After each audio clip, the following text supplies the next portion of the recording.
Hello, welcome to Cruise 5. Today we're here at the residence of the South African High Commissioner to Malawi, Thenjiwe Mtintso. Welcome to Cruise 5. Thank you very much. What language is Thenjiwe Mtintso? It is Xhosa. Xhosa. Yes. Xhosa. Does it mean anything? Thenjiwe. Thenjiwe means I am trusted. Oh, can we trust you? Yes, I'm very trustworthy. Is that the name that your parents gave you? I had high hopes. You see, the African parents, the way they heap all this meaning and actually force you in a particular way of behavior like, because you've got like, to follow your name. Give me the names here which mean trouble.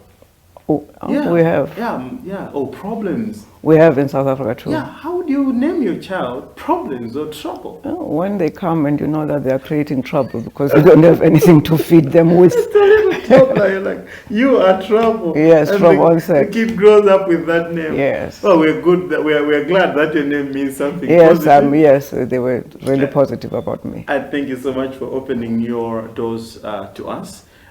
We wanted to know more about you. You are the South African High Commissioner to Malawi, but beyond that, you are also many other things. An activist, I understand, and a one-time journalist, and a one-time freedom fighter. My goodness, so many things that you have done in your life. I'm like, we must go and get this full story. So let's start from the beginning. Tell us where exactly you come from in South Africa. I come from a place called Soweto, but at that time, yes, there was a place called Platin, which was an informal settlement, just across Orlando East. That's where I was born. I understand Soweto stands for Southwestern Township. Yeah, Township. Okay. So that's where you come from? Yes. My goodness, a boiling pot for many things, that place. Yes, a very beautiful place. Eesh, not very beautiful. I have been there.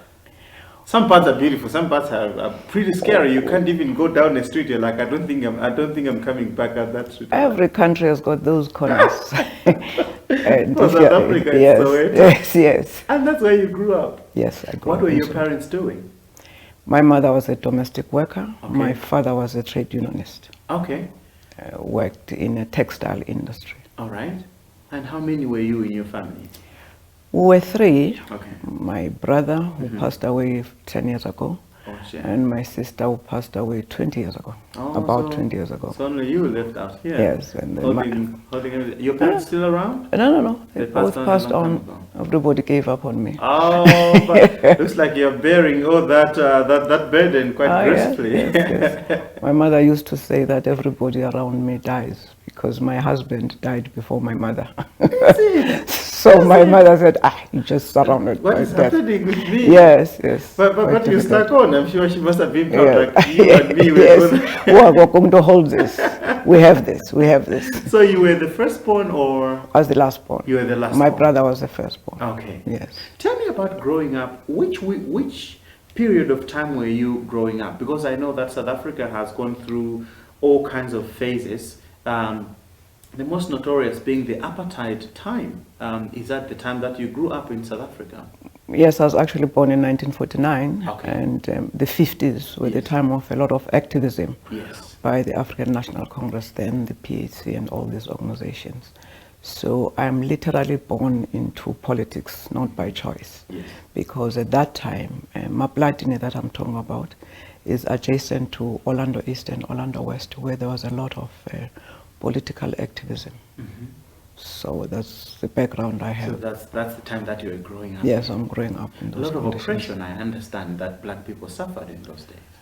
Yes, a lot of oppression. You see, when you read about it, it sounds like you're just reading another history book, but these are things that actually happened to real people.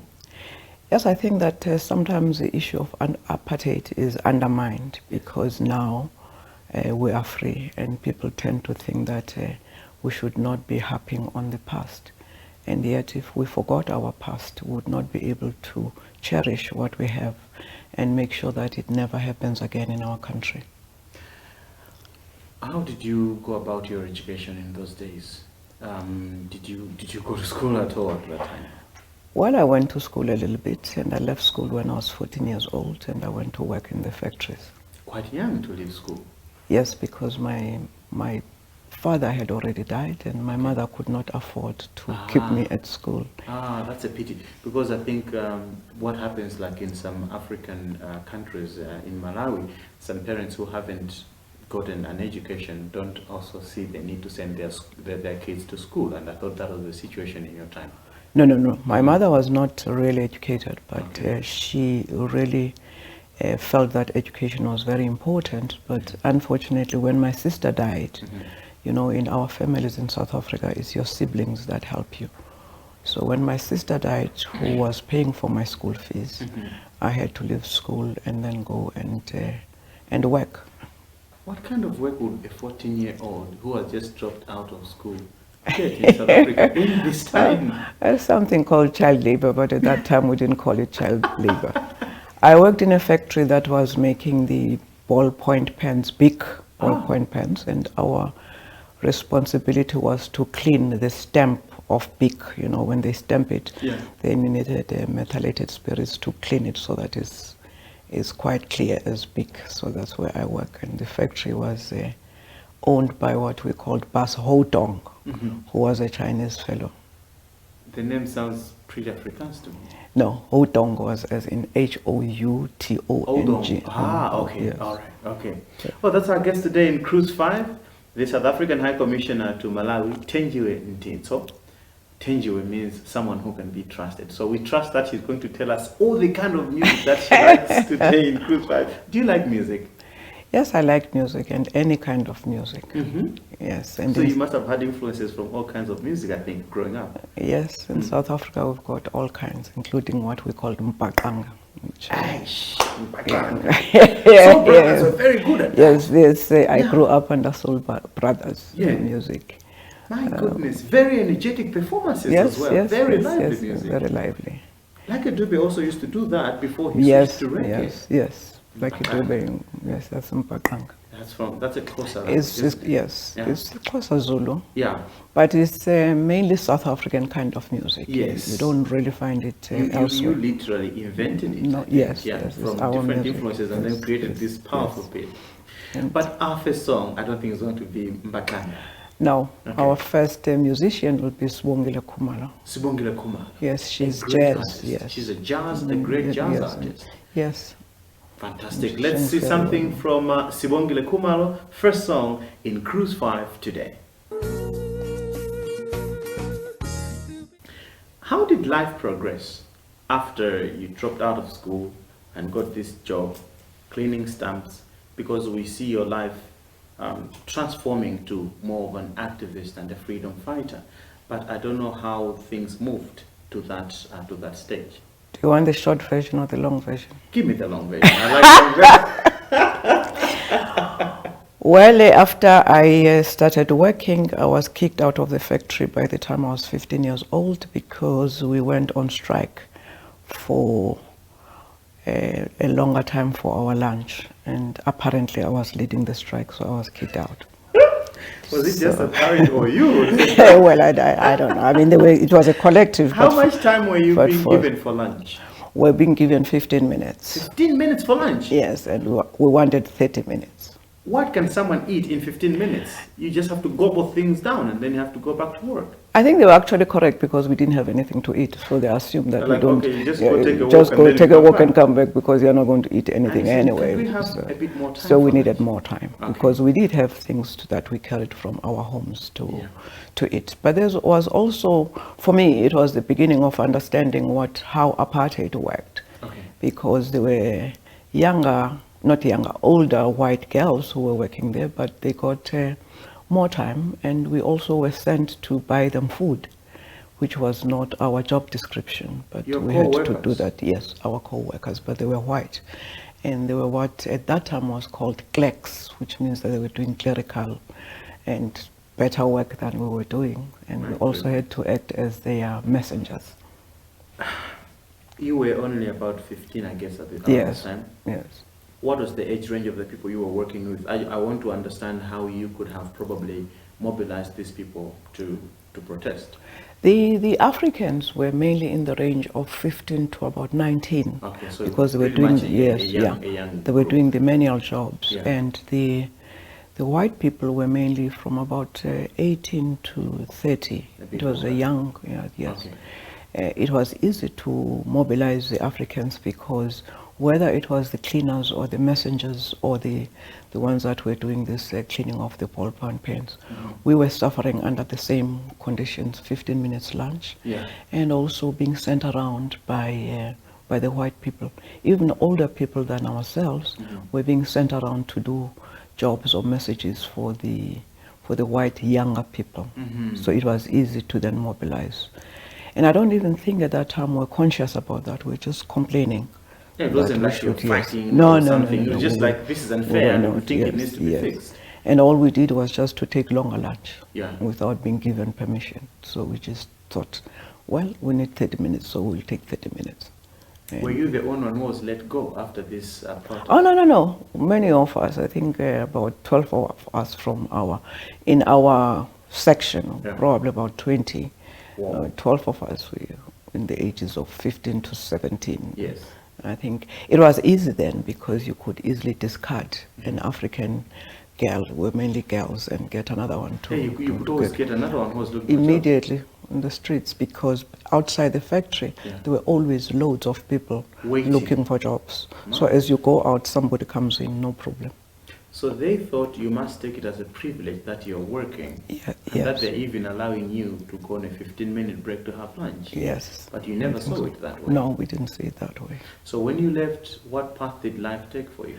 I then found another job where this time I was about 16, and I had already then passed my JC, the junior certificate, because I was studying privately. Oh. So I got a better job. Then I was a clerk, a filing clerk, at an institution called National Growth Fund.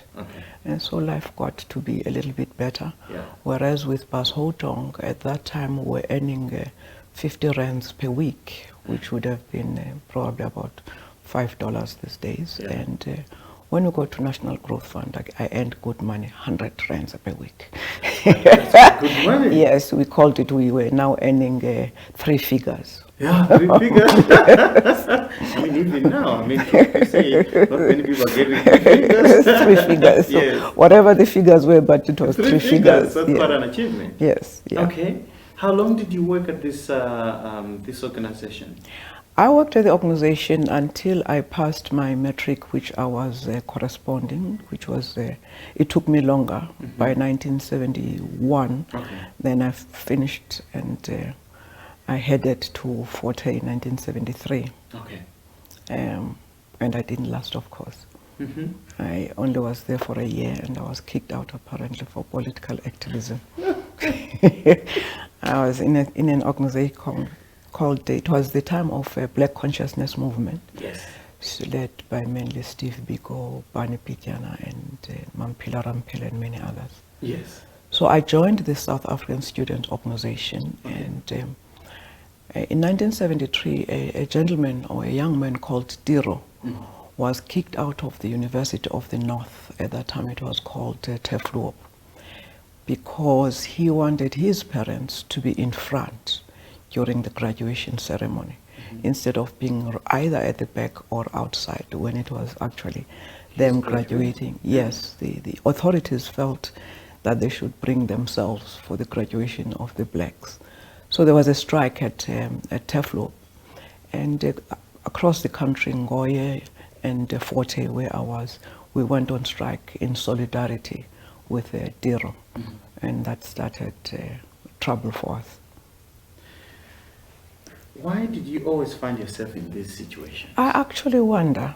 I think that, as I usually say, that you are born into politics when you are a black person and you are a woman and you are born into poverty.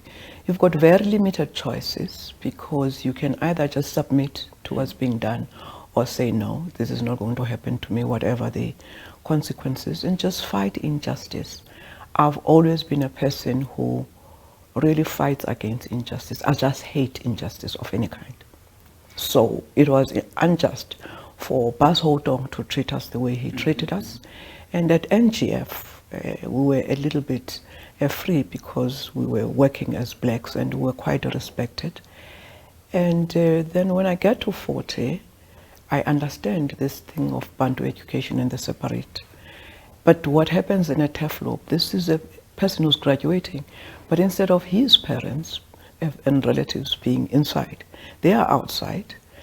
And we also were suffering at Forte, especially because lecturers had attitudes, and they were mainly white lecturers. For instance, I started by doing a BSc at the first. Yeah. And one white lecturer just came there, and we were about 600, and he said that you are now 600 doing chemistry, but by the time you go and write exams, you'll only be 13. So he had already decided, irrespective. That you get rid of the rest. Yes, going to get, and you don't know. You had even sat for a test or something. So that for me was already an issue, and it was the beginning of the year. And I moved away from there, went to another course, and sort of same kind of thing happens that, oh, you have come to do maths. Maths is not for you. You are not going to succeed. So by June, when this thing of Diro happened at TEFLOP, I was already active in student politics at Forte, having already joined SASO. So we went on strike, and then I was arrested. Then I was kicked out of Forte. Then I was banned out of all the universities, because after Forte, we then thought we should go around the country, a group of us, go around the country explaining to parents what is happening at these universities, and how parents should also be supportive of their children at school. Yes. So we went around the country with about, we were called Action Committee, about 15 of us hiking throughout the country and explaining. And the Boers, or the system as we called it, were not quite happy with that. So they were arresting us at every corner and then releasing us, and then finally they just decided we were a nuisance. So they arrested us, and for my luck then I was the one who was dismissed from university. We'll hear more about that in a minute, but let's listen to a song. Our next song, we listen to Sibongile Khumalo the first time. Yes. Who is the next artist going to be? I think the next artist would be Hugh Masekela. Hugh Masekela.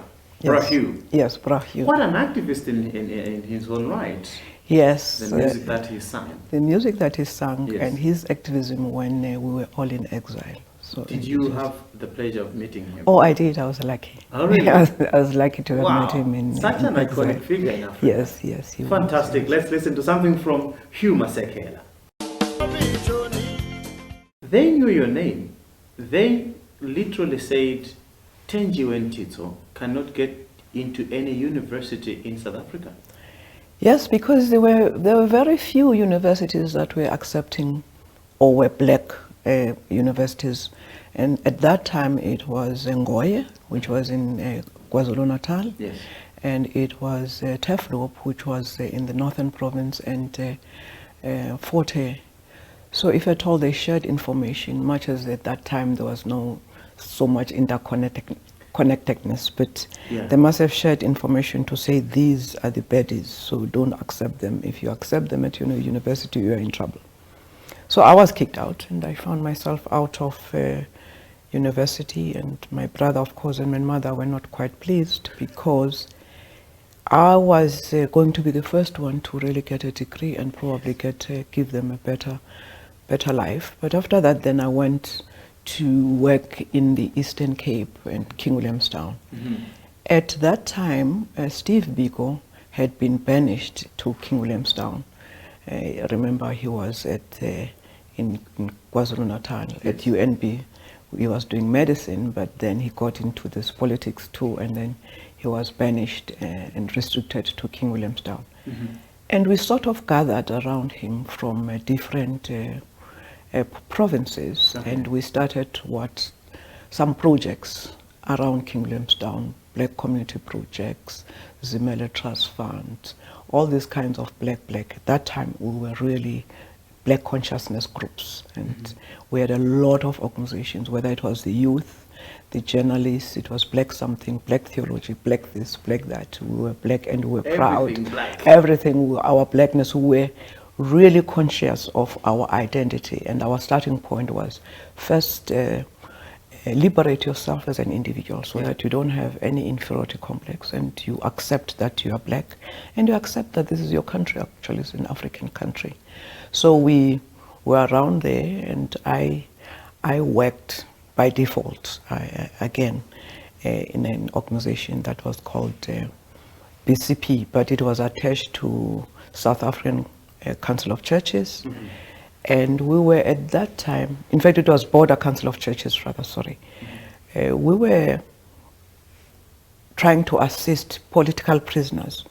You know, when the apartheid system started releasing some of the Robben Island political prisoners, they dumped them in certain areas away from their original homes.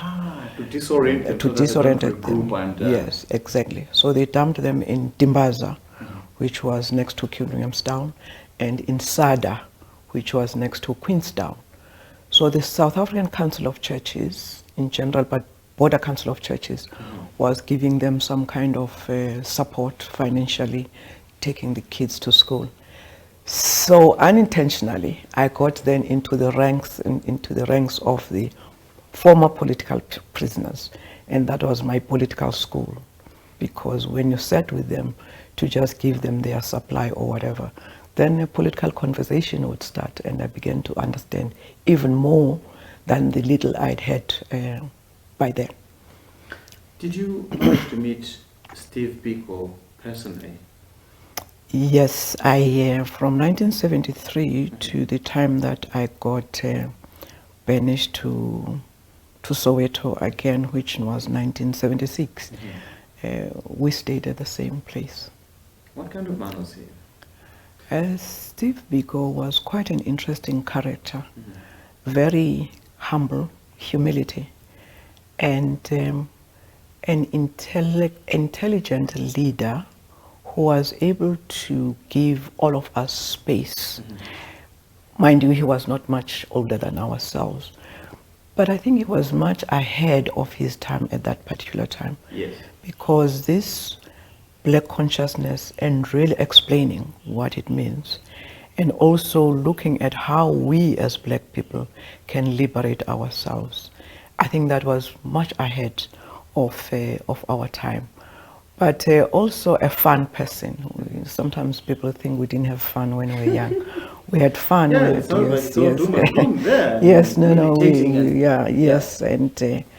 And of course, quite brave as an individual, because he was banned, but that didn't stop him from doing many things, including sitting with international figures who came to South Africa to just understand what was happening. Because remember, at that time that this black consciousness movement erupted, there was also that kind of black consciousness movement in America and other places. And there was a lull politically in South Africa because the political organizations had been banned since 1961. And we sort of erupt 1968 and this growth. And he was amongst the key leaders of that time. Great sense of humor, humility, and a very educative person to be with. If you sat with Steve and discussed anything, after that you felt that, I've learned a lot. Must have been, this whole black consciousness movement must have been extremely tough operating. I think pretty much most of the time you had to operate underground. No, we actually were not underground. We were not underground. We were open because we thought that there was nothing sinister about raising somebody's consciousness. And we're not even talking what could be called politics, and we're not violent. No. We just were talking and doing. For instance, this thing of black community projects. We would go around places and assist people to build clinics, to build houses. We built a clinic on our own in Zinyoga, the first clinic that was there. And we had our own doctors and our own nurses coming to work in those clinics, and for very little salaries. And we just went around. In fact, we didn't have serious salaries. We just shared whatever we could. and even buying cars, would then decide that so-and-so now has graduated for a car, and we pooled our resources and bought one person a car. And we shared that car, of course. And then the next one, the first car was a Passat. That was Steve Biko's car. And many of us could not drive, but there was Malusi Mpumlwana who was the driver. So the car was for everybody. Then the next one that got a car was myself, a red Volkswagen Beetle. And I couldn't drive, and everybody just drove the car. So we were sharing. It's what you would call now communalism. We called it communalism. So we were sharing everything that we had. Donald Woods, in his book Cry Freedom, which was later turned into a movie featuring Denzel Washington, does talk about you and your frequent arrests by the South African apartheid regime at that time.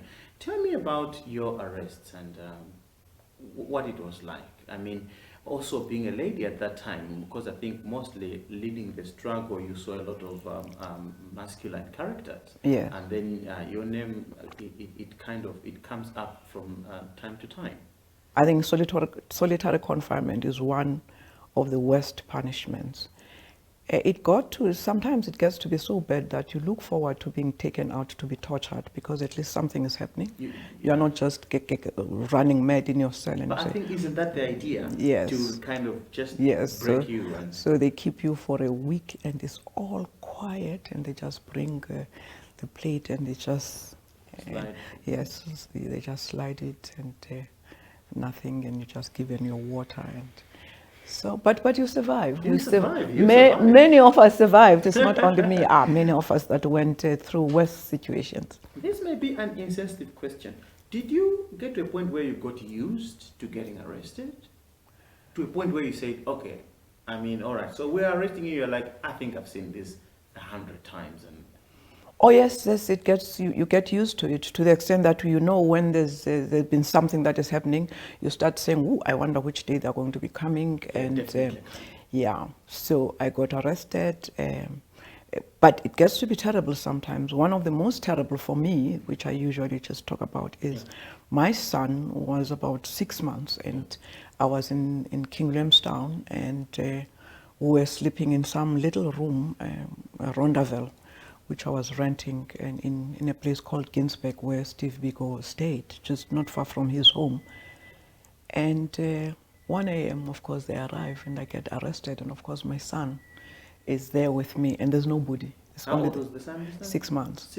6 months only? Yes, 6 months. Not even 1 year? No, 6 months, 6 months. So when that happens, it sort of really messes you up. Did they take away the kid, or they Well, neighbors took the kid, but it happened again, because second time he was 2 years. And they came again. And they came again, and they came for me. But by that time, neighbors knew who I was and what happens, and also the neighborhood, because it was also Steve Biko's home, and some of us were staying around there. So immediately, people hear that the police were there.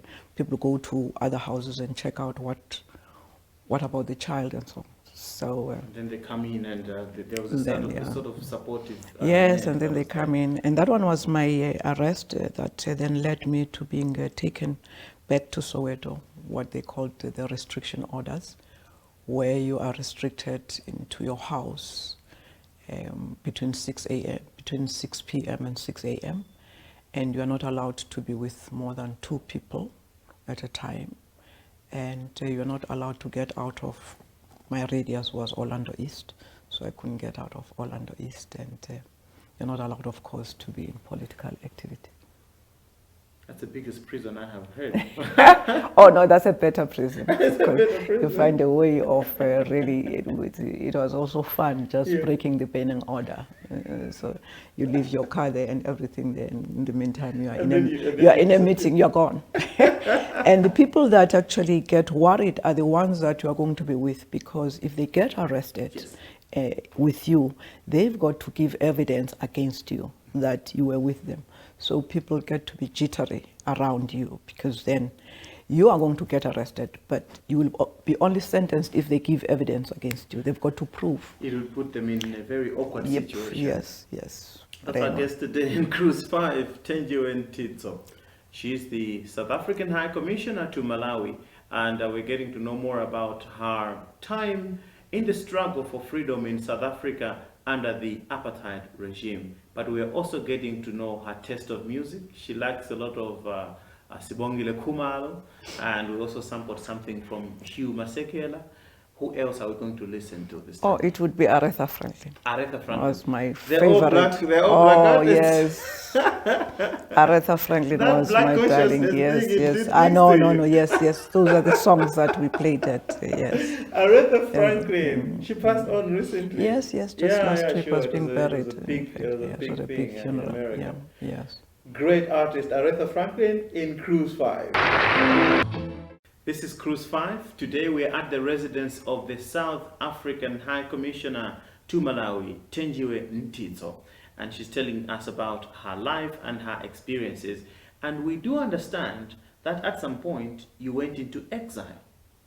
Oh yes, I went into exile. There's another chapter. It's a long chapter.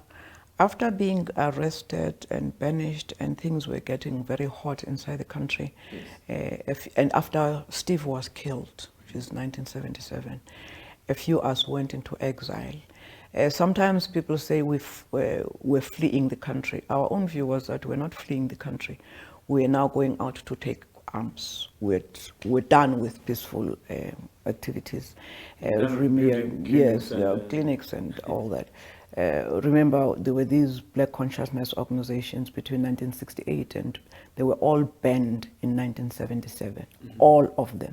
All of them. Anything that said black. I was now a member of the, of course, Black Consciousness, Black Union of Journalists, because I was working at that time.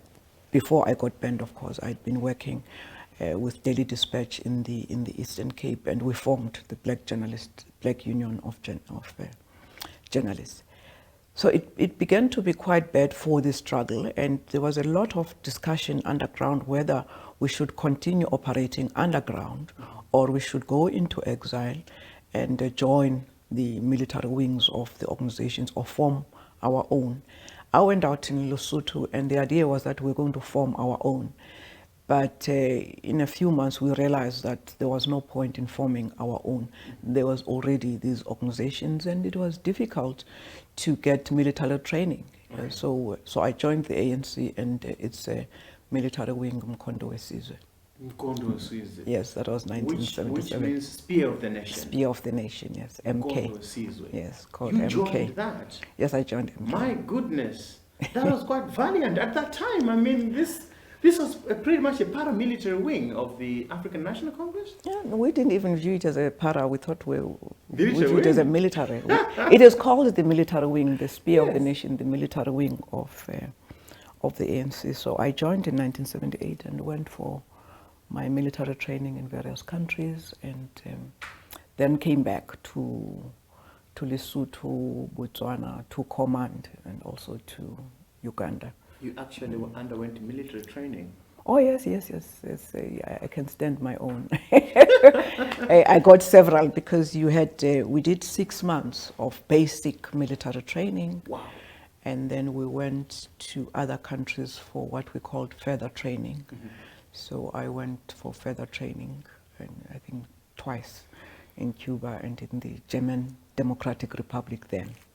So and you rose to the post of, I think, commander in the uMkhonto Sizwe? Yes, I did. Mm-hmm. I was a commissar first, and then I was promoted to a commander, and then to a regional commander when our forces moved to Uganda. Mm-hmm. We used to be in Angola, but then there were agreements that were signed because the frontline states like Mozambique, Zimbabwe, all of them were under attack because of the presence of MK and ANC. So we moved to Uganda, where we reinforced and continued training.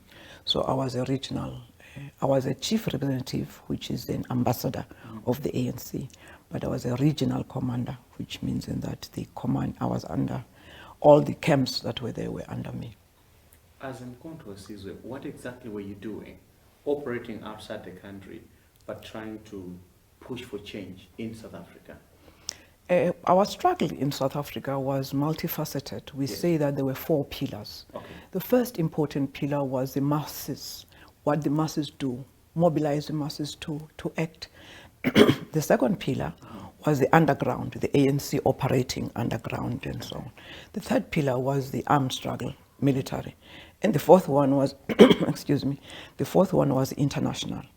So the first one and the second one and the third one operated together because we were trained outside in different ways of guerrilla warfare.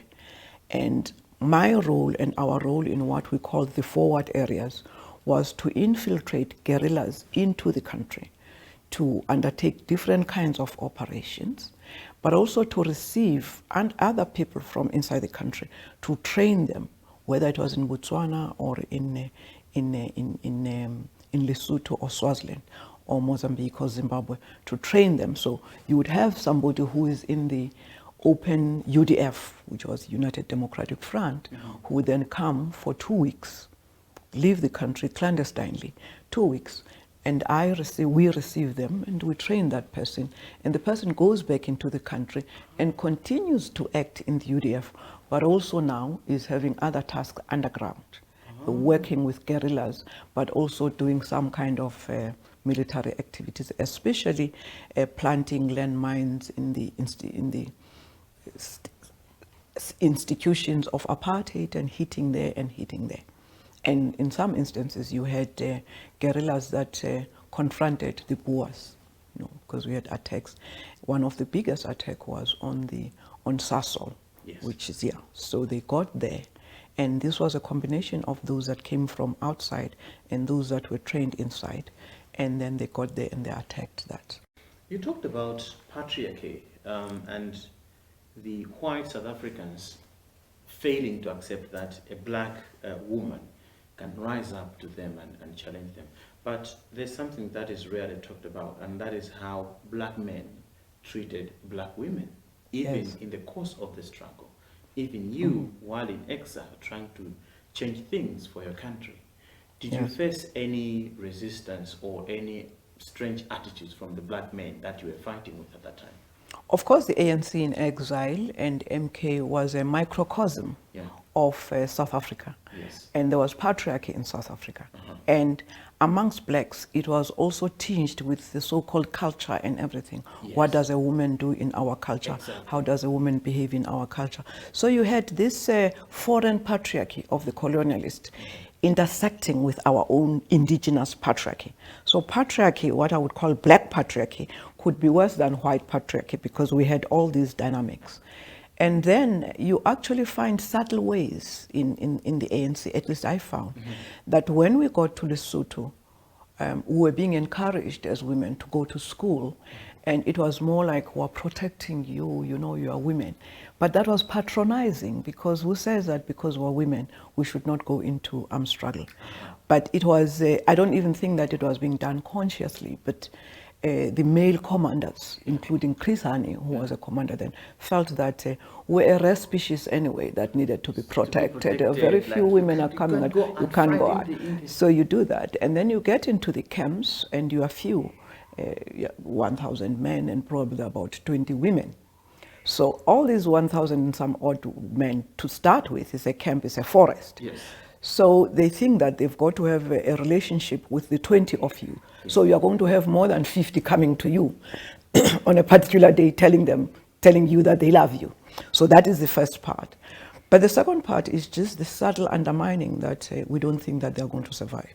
There's no way that they're going to be doing the kinds of things. And of course, people don't think that military life is hard. It is hard. It is hard. It's enjoyable, but it's hard. So those things that they do, and as a woman, you've got immediately, or I've got to immediately say, you know what, I've got to overperform here. I cannot afford to be just like them. Because you are judged unfairly. I'm going to be judged. If you fail, it's because you're a woman. What did you expect?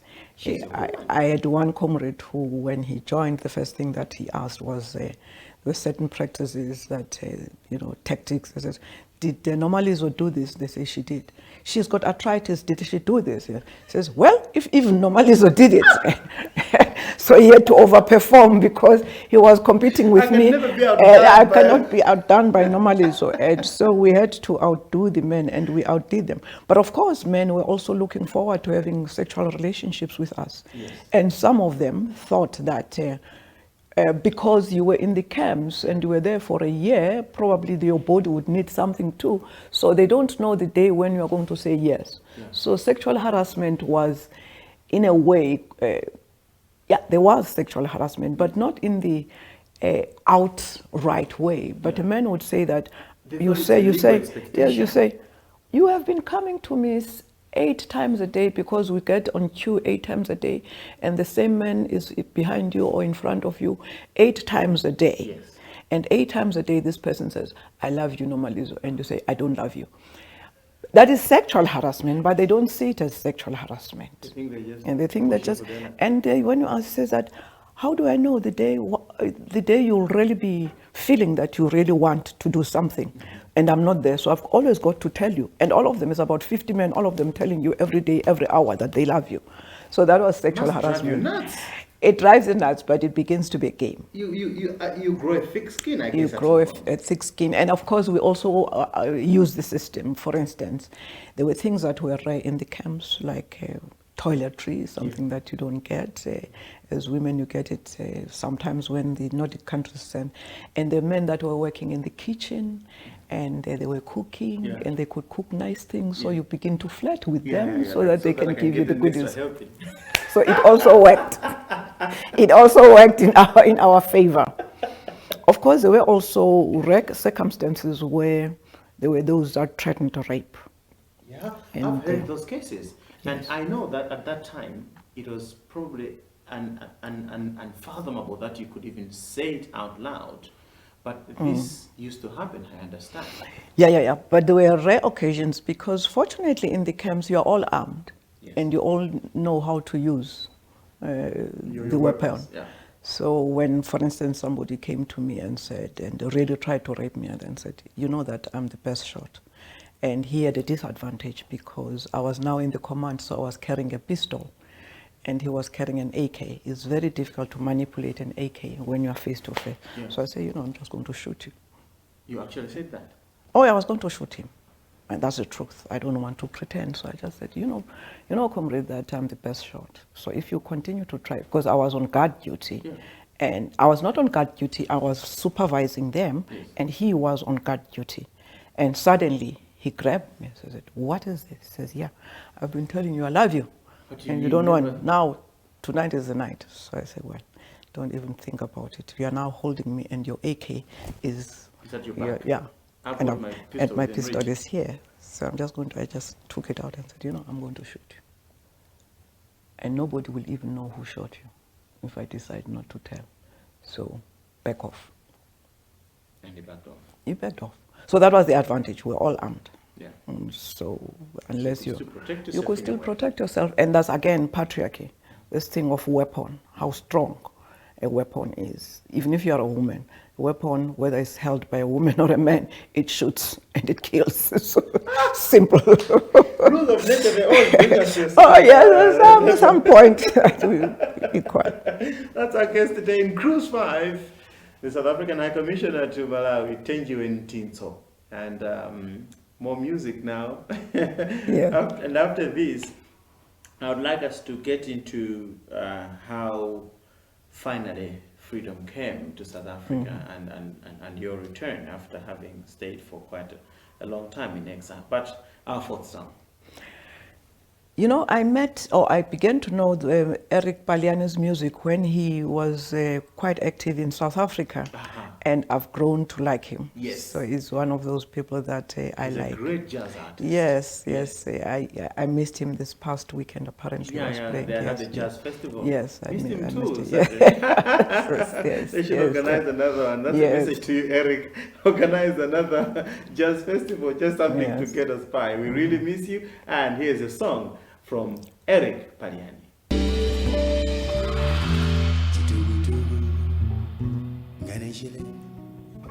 Bakulila po jitutuku sigele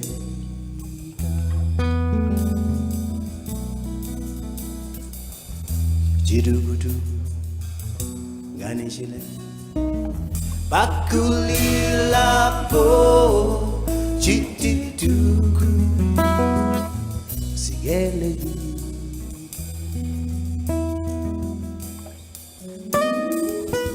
Sigele jigape Sigamo cha siene Wachia owane Bangali Amawo Chidugudu Gani chilema Bakulila po Chituduku Sigele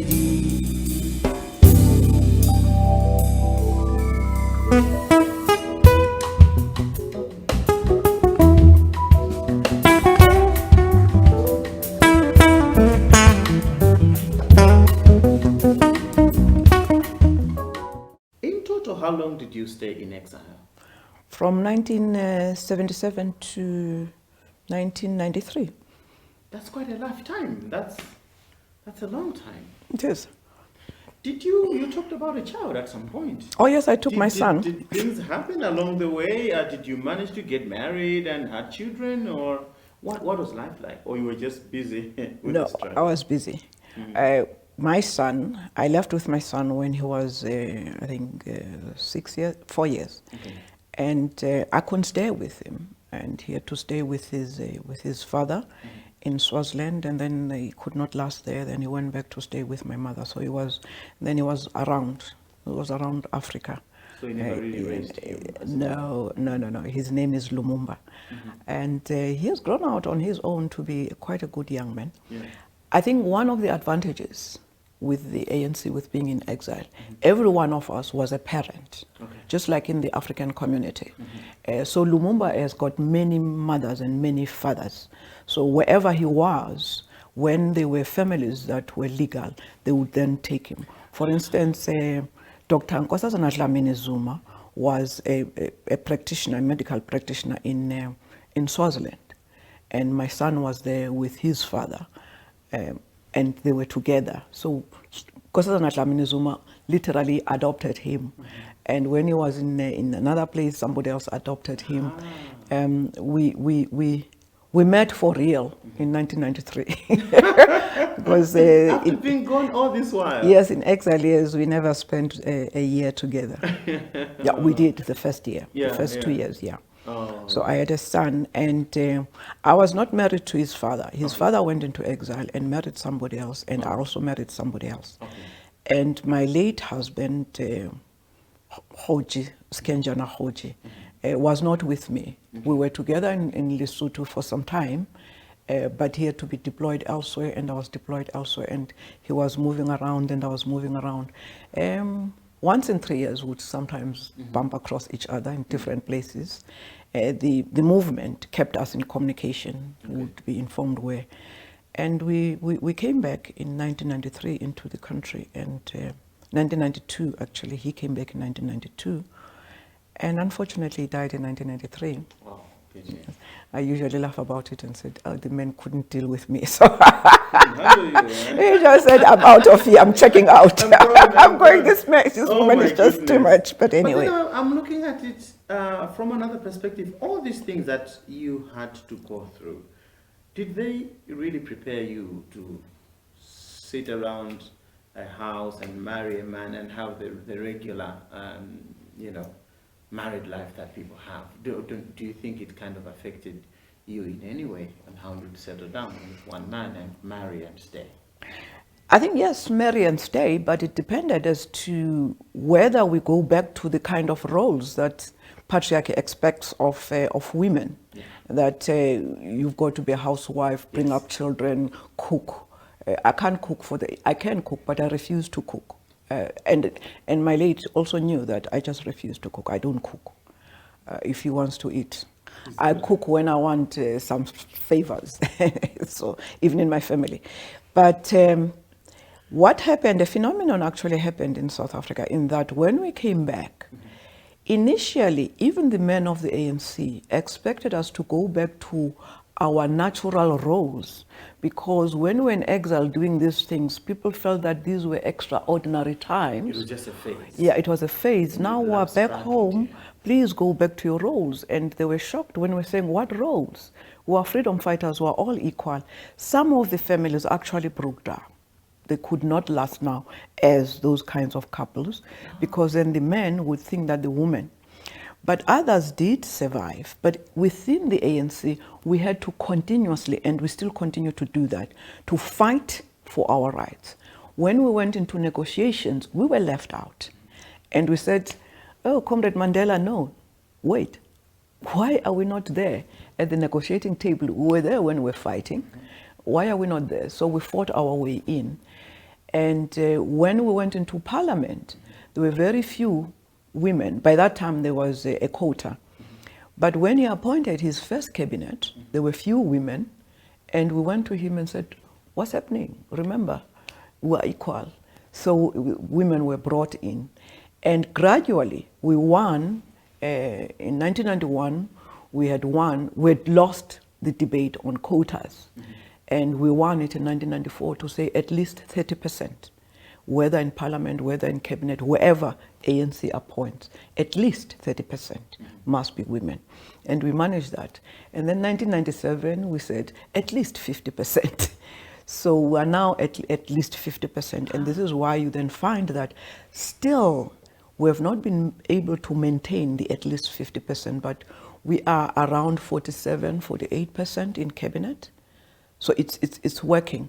But in terms of also the policies of the ANC, yes, we engendered the constitution, and we've been engendering all the policies.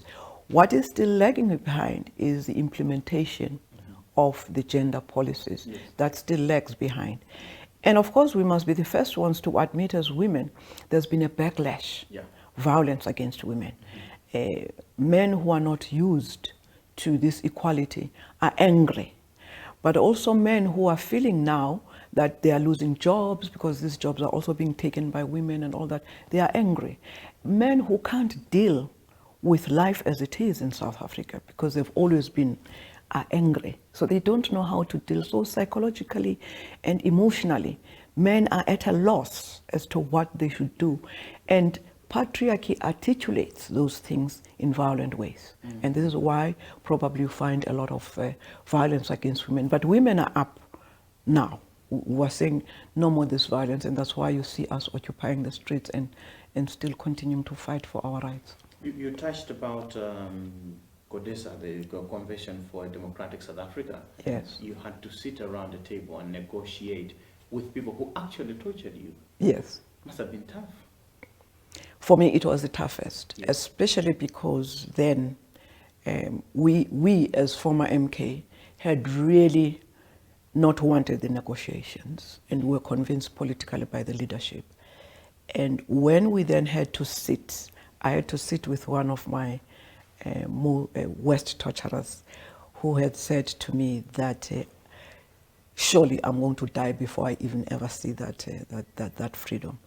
And I had betted that probably I'll kill you first, but I didn't kill him. And then I was sitting there with him, and you can imagine the kinds of feelings.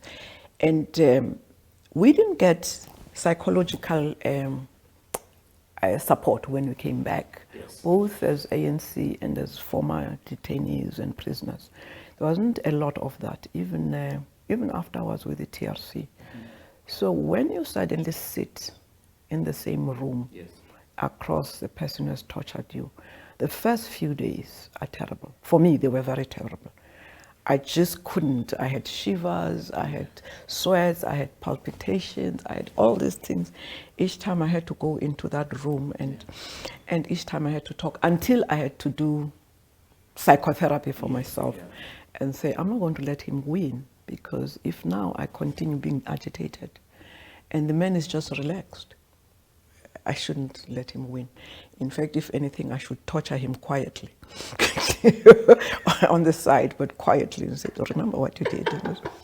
Yes, but that doesn't go away. When you sit with your torturer, last month I had a very bad experience. No, not last month, in May. I went to bury a comrade in the Eastern Cape, and I was the program director. And just as we were going in to go to the marquee, somebody says to me, can you see who that is? So I look, I said, who is that guy? I said, it's not possible. It just isn't. So I literally froze. Yeah. I froze and people had to bring water. I was giddy. And when I took the platform, and that man had tortured me, And there he was, burying my own comrade.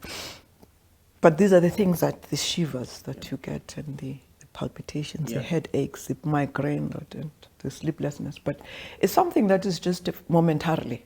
And we have developed ways of just talking to yourself and say, what's this? We are now free, and you are now an ambassador. It's not easy to let go, though. It's not easy, especially after you spend so long in exile fighting. It's not easy. I know it's always been a contentious issue about that you hinted on whether there was need to negotiate or not. And I think the feeling I get is that the people who took part in the struggle, who were out there in exile, felt that there was no need whatsoever to negotiate. No, not really. The ones that were sort of against negotiations were the armed ones, the MK, because they'd always been, we'd been following revolutions and reading and wanting to get back home on top of the tanks and shooting in the air, heroes and going straight to Pretoria. So we had this imagination, and we had not. Some of us had not even had opportunity to be in contact in military battle. And we are trained to do that. Yes. And now suddenly we're going back, not suddenly, after all this time we're going back home. You have stayed in the camps for 3 years, and you have been looking forward to hitting, the enemy. Yeah. But then the leadership, politically we could understand it, that we had reached a point where it was just going to continue to be a bloodbath. Yeah. And yet, the Boers were ready. They themselves realized, because of mass action inside the country, international isolation, and we were hitting hard. So they realized that they cannot continue to rule in the same old way. They needed to talk. But we also could not continue with this struggle, because many people were still going to die. So there was that balance. Something had to give. And on both sides, we gave. They gave, we gave. And for us, the armed forces, we had to understand politically. So it was not so much the exiles, it was a group of us, and I'm putting myself there, a group of us who just felt, no, let's do this, let's do this, man. We still want to hit these guys.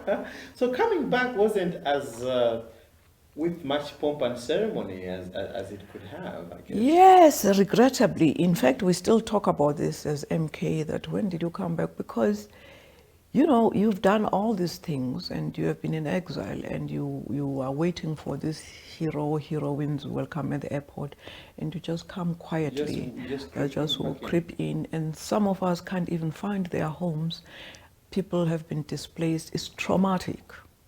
Coming back was beautiful, but was also traumatic, When I went home and I found that the things that I had bought in 1974 when I started working, whether it was a dressing table, they were sitting on their sides, because my mom was not working and there was nobody working.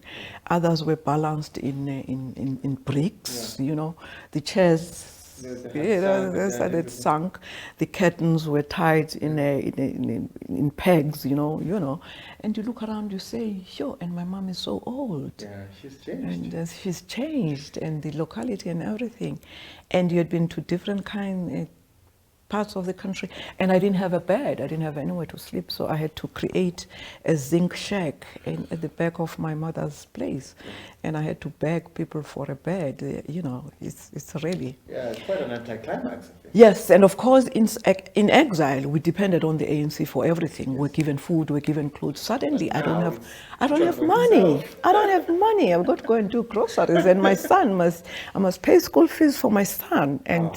Really, is this happening to us? But then, of course, thankfully things move fast, and we get into negotiations, and it's 1994, and we're in Parliament, and I'm one of the first parliamentarians, and nicely. Sounds like quite a romantic story that ends with John and Mary, you know. Oh yes, living happily ever after. Here I am. Here I am. Look at where I am. I mean, really, from a tent to a shack at home to this luxury. Oh, really? Yeah, you see, this was the sum total of my house at home, and my shack was even smaller. So it's a good story.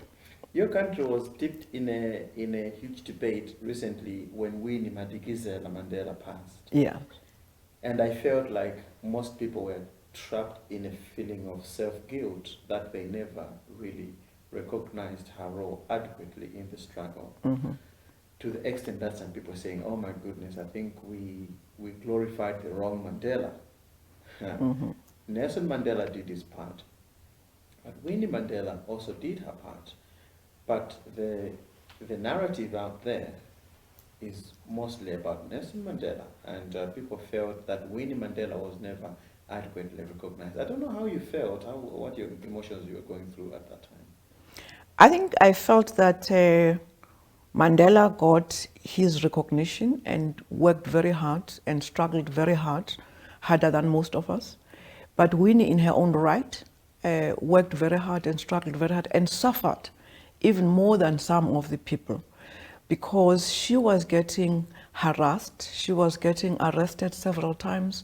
She even got banished to an Afrikaner place where she knew nobody, didn't know the language, Bedford. And you know, and still she survived. And if there's one person who almost unilaterally, alone, raised the flag of the ANC, is Winnie Mandela. Yes. When the ANC was banned, it was Winnie who was talking ANC. It was Winnie who was wearing, of course there were other comrades, but the figure that was there. And the popularization of Mandela and the Free Mandela campaign, Winnie was right at the head of that. Of course, after freedom, I think there was that imbalance, because again, patriarchy was also playing a role here. Exactly, that's what I thought. Because in one way, you had Winnie Mandela, who in her own right was a leader, but she was also Mandela's wife. And Mandela became the president, and Winnie became the wife of the president. So you could not have two presidents, and Winnie Mandela was not going to be the deputy president. And of course, also personal problems arose, and those muddied the waters. I think South Africans, all South Africans admit that we could have done things differently in relation to Winnie. And Winnie, in her own right, had risen in her own right to be a leader and had played such a critical role. When I began to be active in struggle, as early as when I was 15 years old, the first person I went to was Winnie, because I was staying in Orlando East and she was staying in Orlando West. Yes. So he's a person, and Masisulu, person that we were in touch with. And SASO, the BCM, we were always working with Winnie. Steve Biko, we were working with Winnie. When she was in Brantford, we were there. We were consulting with Winnie. So many of us can say that Winnie groomed us in more ways than one. But after 1994, the roles began to be a little bit confused and muddied. And I think that given a chance, South Africans, probably we could do things differently in relation to Winnie. That is Cruise 5 here at the residence of the South African High Commissioner. Nothing much South African that I have tried or tested in this house, actually, since I came. You don't have anything that you could offer? I think we should offer you unfortunately, I didn't cook chakalaka. Chakalaka and yes. two things, chakalaka and musho. You can't even pronounce it. What's musho? Musho is... I'm going to try it. Musho, yes, you got it. Musho is maize cooked with beans. Okay. And it's our South African food, but mainly amongst the Xhosas. When you eat it, it sits like cement in your body. You don't get hungry. It's worse than sima, because we also eat njima in us. We call it pap. It's yes, Africans, yes. But musho is so solid. You eat it once a day, you are done, you are good. No, but I can only offer you rooibos tea. Yes, rooibos, yes. A very popular South African tea. Yes, we can offer you rooibos tea. Say we have our next song, and then next we should have a cup of tea. And I think the next one probably has to be Miriam Makeba. Miriam Makeba. But they compete with Mtukudzi. Oh, yes. Oh, yeah, those iconic. I think yes. they must have performed that because she also went into exile in Zimbabwe at some time. Yes, yes. There was a concert there. Yes, they did a Mandela concert together. I think it was 1981. 1980 yes. Yes. So Miriam Makeba, and when we meet on the other side of Miriam Makeba, I'll be holding a cup of rooibos tea from South Africa. Welcome back. And now I'm holding a cup of tea in my hands, and this is not just tea, this is rooibos tea. Very iconic tea from South Africa. Yes, it but is. I understand it's not tea leaves. I think they make it from a herb or something. Yes, it's some herbs. Yeah. There's some herbs that are mainly found around the Northern Cape. What else are you people known for in South Africa? I know about the wine from Stellenbosch. Oh, we're known for the wine, yes. And we're known for amarula. Amarula yes. comes from South Africa. Yes, as well. we do amarula. And your huge sausages, voros. Yes, because we're meat eaters in South Africa. Yes, especially yes. The Zulu. I understand they love yes, them. yes, and Xhosa. They love them. No, those two compete. They are the Ngunis, and they compete. They always find an excuse to eat meat. Oh yes, any time is time for meat. We eat meat for any ritual, death, birth, marriage, mourning. We eat meat and we sing. We're Africans. Yes, and a lot of energetic dancing as well. Mm-hmm. So now you are here in Malawi as the High Commissioner. But quickly, what path did your life take after you got back to South Africa? Because now we see you, we know that you were quite active in politics, but yes. especially involved in the struggle.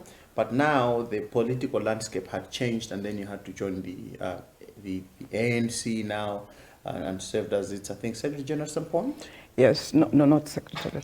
I was in Parliament, and as is usual, I don't seem to spend a long time. And then President Mandela decided that I should stand for nominations to be the first chair of the Commission on Gender Equality. Okay. So I was chair of the Commission on Gender Equality, and then I made myself available for the position of the Deputy Secretary General of the African National Congress. Secretary General, yes. Yes, that was in 1997. But as is usual, I thought, no, I should move on. Yeah. In 2003, I was then deployed as an ambassador in Cuba. Yes. After which I did Italy. Mm-hmm. After which I did Romania, and I'm here now. Now you're here. Did you ever think you'd be a diplomat? No.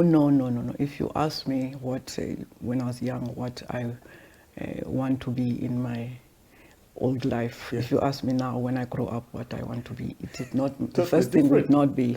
You'd never have imagined. I've always just wanted to play in the political space, especially in relation to gender struggles. I'm just a gender activist.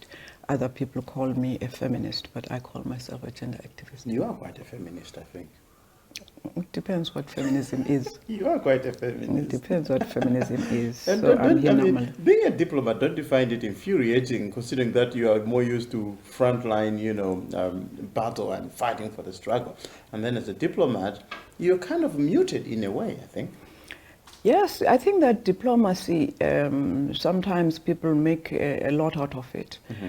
I think it's what you make of it. For instance, here in Malawi, it's an African country. We don't act like those almost stuffy, old British kinds of diplomats who were elderly and so on. Yeah. We interact as Africans and with other people that are here. We share what we think need to be done in relation to our two countries, but also in relation to Africa. So we're a family.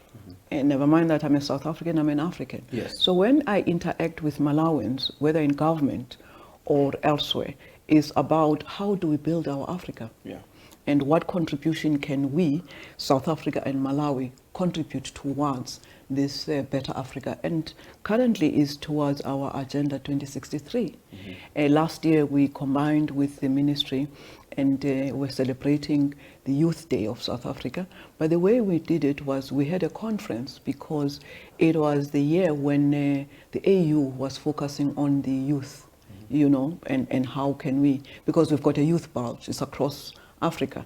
So the challenges that are there in Malawi are similar to the challenges that we have in South Africa. Yes. So that diplomacy for me is a continuation of who I am, trying to make better the lives of our people, especially the Africans and the African woman. And talking about the African woman, we are at an interesting time that we're having this chat when in Malawi we're preparing for the elections in 2019. And there's a lot of talk about women and you know, the 50-50 campaign, win for women and everything like that.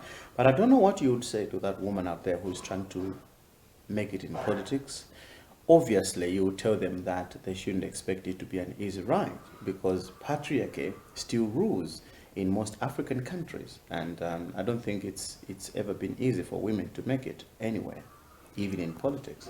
Yes, interestingly, yesterday I attended the 50-50 campaign activity where they were receiving funding from Norway. Yes. But I've been active in terms of just discussing with women, especially the one of 50-50, as well as the Ministry on Gender. We share a common thing. Next year, we're all going to elections, South Africa and Malawi. Yes. Unfortunately for Malawi women, they are relatively behind us as South Africa. And one of the things that probably I think could still be discussed is this notion of a quota in political parties. I know that people are very reluctant because they think that it is artificial, but we in South Africa have a good experience that it worked for us in that it, to some extent, equalized, you know, the playing field, you know, that you were given a first start. But women in politics is the worst area that you can try to embark upon, because there are all these obstacles from family, from schooling, from religion, from culture, from just about every angle. You find that there are blockages for women. And especially then if you're a rural, uneducated woman, what chance do you have? This is why then women have to come together. And it's not about political parties. It's important that women across political parties fight that battle within their political parties, so that when your political party is presenting its list, there must be women. When it's presenting its manifesto, it must be gender sensitive, so that you are continuing with this battle. And I like it here that there's even a women's caucus in Malawi. So I think that strides are being taken. And together with the UN Women, as well as with the Ministry on Gender, we're going to be having a conference in October, just discussing women in politics, taking from the experiences of women in Rwanda and women in South Africa, and having some kind of training, gender training, one of the days where we do gender training for the aspirants. Because without women in decision making, especially in Africa, we are not going to go anywhere in terms of advancing our Agenda 2063. You talked about a quota, and it's interesting because not so long ago we had a huge debate over creating what they call a super constituency, I think, where it would be mandatory that that constituency be taken by a woman, and that the law should provide for that, or that there should be at least a provision to make it deliberate that there must be a woman in one particular constituency in any area or something like that. And it faced some resistance naturally, and interestingly for men, that no, I think that's not going to be fair. And there were some what other people thought were logical arguments and what some people thought were illogical arguments to that. Well, I think for me, I don't know about the super constituents. I've got my own views, but yes, as long as there are some kind of mechanisms that are put in place to give women a chance, if they are not given a chance, they don't stand a chance. So you need to do something deliberate, whether it's your super constituency, whatever it means. Yesterday, Norway was saying that we should have what is called safe seats or safe constituencies. Yes. And we South Africans say that if you have a quota system, so there are many mechanisms. But what is true is that there must be a mechanism. But it looks like in reverse, looking at that argument from another angle, we are presenting women as people who can't possibly fight at par with men and make it. No, women can fight at par with men, except that society has decided that they cannot. And until you change the mindset, you need to do a lot of things. For instance, with us in South Africa, we've got the black economic empowerment. It's not that black people cannot fight, but we're giving them opportunity because they start from a disadvantage. Already, whites and white males are far ahead, let's say 100 kilometers, and you are starting 100 kilometers behind. You are never going to be catching up with those people. It does not matter how fast you run, because they're also still running. It's not as if they're standing there and waiting for you. So to catch up, you need some mechanism for the disadvantaged communities. That includes people living with albinism. That includes people living with a disability, because they are behind. So you've got to give them a mechanism that allows them to at least stand a chance. Do you ever have time to relax or to play? Looks like it's all work and no play for the High Commissioner. Oh no, I love fun, and people usually, my son especially, usually gets embarrassed because I've also declared around here I'm the best dancer. And in our last activity, I challenged Minister Musa. And I won. Of course I won. Minister Musa. Well, I will have to ask him who won, because ask him, he knows. So we have is Malawi is beautiful because it's a friendly country, and we've got a few diplomats, and we get on together very well, and even officials, and just the people, the hospitality, and they also love fun. So I interact with all kinds of people, and I have my fun, and I enjoy Malawi. In fact, come to think of it, I enjoy Malawi more than I enjoyed Italy. Oh, is it? Yes, I do. Are you saying that just because you're trying to be nice? No, not because of that. I just have fun here. Yeah? I just have fun in Malawi. And of course, it has got its advantages. Best one being Africa, and not only Africa, English-speaking Africa, and not only just that, 2 hours away from South Africa. So you can always dash. And a lot, what people don't talk about, a lot of commonality. Yeah. Over the weekend, I went to the Ngoni celebration, uMkhonto, and I was wearing my Zulu attire, and I just fitted with everybody there. Nobody would have thought. I'm sure people were greeting you in Chichewa like, yes, I was going on, and I was dancing with them there. We were dancing, so I really enjoyed it. Culturally, it's the same thing. So I hear you talking about this only son. Is that the only child that you have? That's the only son and a granddaughter. But I've got, we're Africans. I've got a huge extended family. I've got about 17 children that I'm looking after. 17 that I'm looking after, different ages and stages. So you're not married as we're speaking? No. Yeah. I've been trying to get married. Is it working? Men don't seem to like me. Why? Like a fella. Why am I married? Why am I not married? My husband died in 1993, and I'm still. And I'm saying yes, sure. You see what? I'll have a private chat with Malawian men. I'm sure there must be a Malawian man. I know. I'll give you my specs. You must know the specifications. Yeah, and I will tweak it up here and there. That's true. We have to wind up our chat, and I've got a set of questions that I would like to ask you as we wind up. To this, I would only ask you to answer by saying yes or no. Okay. All right. So let's see. As long as they're not tricky questions. No, they're not tricky questions at all. They're not tricky questions. Obviously, it's something that you know, because it's all about you. So first, I'll ask you to tell me your full name. Thenjiwe Mtintso. Do you have any tattoos? No. Do you have any piercings? No. Do you have children? Yes. Have you ever shot a gun? Yes. Have you cried over someone? Yes. Have you fallen in love before? Yes. Have you killed a chicken before? Yes. Have you gotten into a fight before? Yes. Have you gotten any surgeries? Yes. Have you ever been hospitalized? Yes. Have you donated blood? Yes. Have you ever smoked weed? No. Do you smoke weed? No. Would you smoke weed? No. Have you ever drunk alcohol? Yes. Do you drink alcohol? Yes. Have you broken someone's heart? Yes. Have you had a crush on someone? Yes. All right, we have to end it there. Oh, what kinds of questions are those?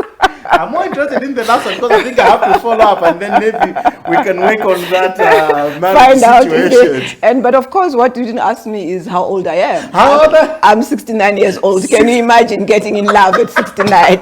And what men could tolerate me now? And what men can I tolerate now? Well, that's a warning to the suitors out there. She's 69. Probably turning 70 soon. Yes, my husband died in 1993.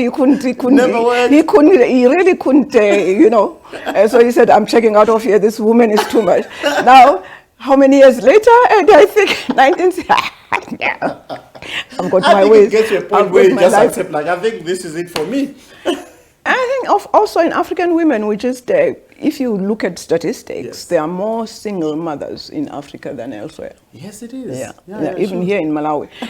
I'm going to an activity in a month's time. Yeah. Widows are coming together. Oh. So I said, yes, I'll join. Okay. I'm also a widow, so we also have same causes. We tend to be abused as widows by even relatives. In some cultures, when you lose a husband, yes, the family immediately comes in and they want to own everything that you have worked for together with your husband. And sometimes. they take it sometimes.